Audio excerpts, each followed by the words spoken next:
ایک دفعہ کا ذکر ہے۔ لوک کی رانی مہرو روز ایک جیسے لباس پہن پہن کر اکتا گئی تھی۔ اس کے پاس نہایت قیمتی اور خوبصورت لباسوں کا خزانہ تھا، مگر اب وہ سب اسے ایک جیسے لگتے تھے۔ ایک دن اس نے اپنی پری خادماؤں کو حکم دیا کہ پرستان کی سب سے بہترین ڈیزائنر کو میرے پاس لاؤ۔ میں کچھ ایسا پہننا چاہتی ہوں جو پہلے کسی نے نہ دیکھا ہو، نہ پہنا ہو۔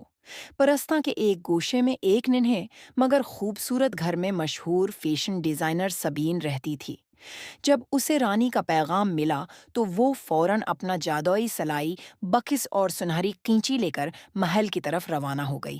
محل میں پہنچ کر اس نے رانی کے سامنے تعارف پیش کیا۔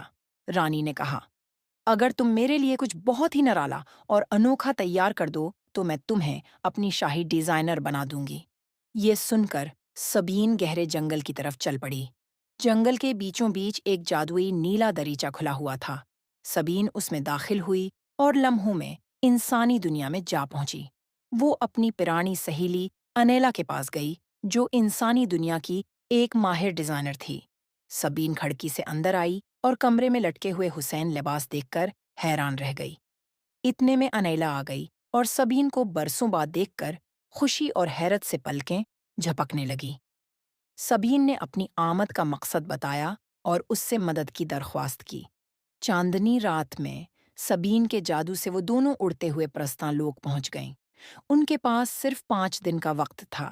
دونوں نے مل کر ایک ایسا منصوبہ بنایا جو پہلے کبھی کسی نے نہ سوچا تھا۔ سبین نے لباسوں کے ساتھ ساتھ ان سے ہم رنگ جادوئی پروں کا ڈیزائن بنایا، اور انیلا نے انسانی دنیا کے جدید فیشن سے متاثر ہو کر دلکش ملبوسات تیار کیے۔ 5 دن بعد وہ دونوں اپنے تیار کردہ لباس لے کر محل پہنچے۔ رانی کے حکم پر پریاں ایک ایک کر کے وہ ملبوسات پہن کر حاضر ہوئیں۔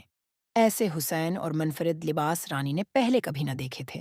ہر جوڑا لباس اور اس کے پر ایک دوسرے سے ہم آہنگ اور رنگین تھے، نیلے، سنہری، گلابی، زمردی اور چاندی جیسے رنگوں میں۔ رانی مہرو خوش ہو گئی۔